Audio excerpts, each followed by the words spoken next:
సోమవారం 31 మార్చి 2025 మిథున రాశి వారి ఫలితాలు.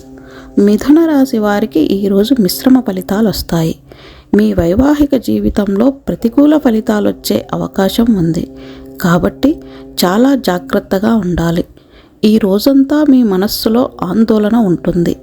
వ్యాపారవేత్తలతో పోలిస్తే ఉద్యోగులు ఎక్కువగా మానసిక సమస్యలను ఎదుర్కొంటారు.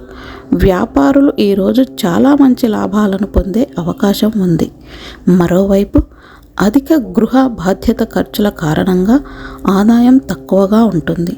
మీ పొదుపు నుండి ఖర్చు చేయాల్సి ఉంటుంది. ఈరోజు మీ ఇంట్లో కొంత కొరత ఉంటుంది. కుటుంబ సభ్యులతో పరస్పర సామరస్యం ఉంటుంది. మీ ఆరోగ్యం సాధారణంగా ఉంటుంది. ఈరోజు మీకు 80% వరకు అదృష్టం లభిస్తుంది. పరిహారం: ఈరోజు ఆకలితో ఉన్నవారికి సాయం చేయాలి.